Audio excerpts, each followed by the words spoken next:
नमस्ते दर्शकों, ओमकार चैनल पर आपका स्वागत है। एक ऐसा देवता जो शिव और विष्णु दोनों की दिव्य शक्तियों से जन्मे, जिसने राक्षसी महिषी का अंत किया, जिसकी तपस्या के आगे देवता भी नतमस्तक हो गए और आज करोड़ों भक्त स्वामी शरणम अयप्पा का जयकारा लगाते हैं। लेकिन आखिर भगवान अयप्पा का जन्म कैसे हुआ?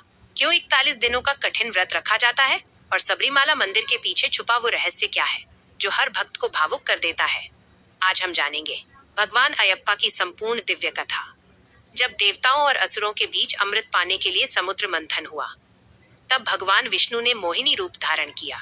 मोहिनी इतनी अद्भुत और दिव्य थी कि असुर उसकी सुंदरता में मोहित हो गए। उसी समय भगवान शिव ने मोहिनी रूप को देखा और विष्णु की उस दिव्य माया से आकर्षित हो गए।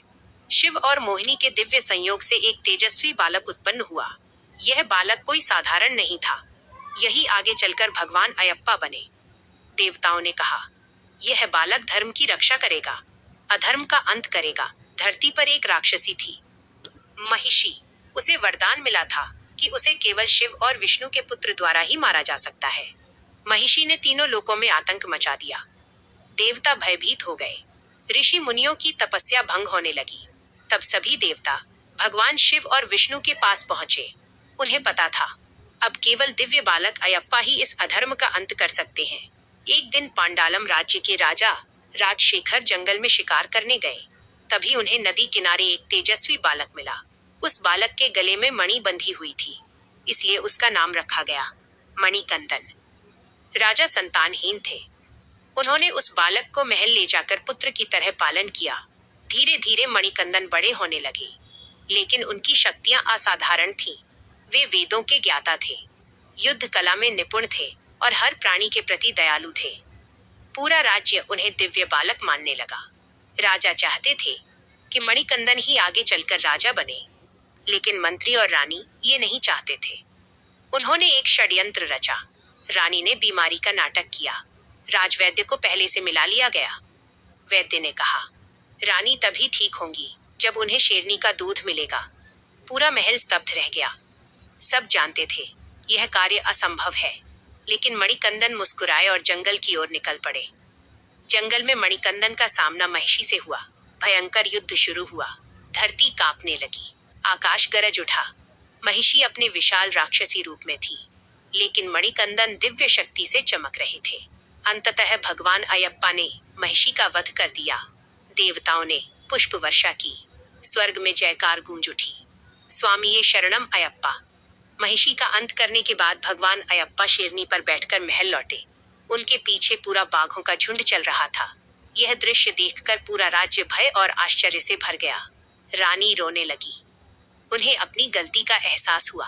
उन्होंने अयप्पा से क्षमा मांगी। तब भगवान अयप्पा ने कहा, मैं इस धरती पर केवल धर्म की स्थापना के लिए आया था। इसके बाद भगवान अयप्पा ने सबरीमाला पर्वत की ओर प्रस्थान किया। उन्होंने राजा से कहा, जहां मेरा बाण गिरे वहीं मेरा मंदिर बनवाना। भगवान ने बाण छोड़ा और उसी स्थान पर आज प्रसिद्ध सबरीमाला मंदिर स्थित है। भगवान अयप्पा ध्यान मुद्रा में विराजमान हुए। आज भी करोड़ों भक्त कठिन तपस्या और 41 दिनों का व्रत रखकर सबरीमाला यात्रा करते हैं। काले वस्त्र पहनते हैं, नंगे पैर चलते हैं और हर कदम पर कहते हैं, स्वामी शरणम अयप्पा। सबरीमाला मंदिर की 18 सीढ़ियां केवल सीढ़ियां नहीं है। कहा जाता है कि ये 18 सीढ़ियां मनुष्य के अंदर के दोषों और इंद्रियों पर विजय का प्रतीक हैं। जो भक्त सच्चे मन से इन सीढ़ियों को पार करता है, वो आत्मिक शुद्धि प्राप्त करता है।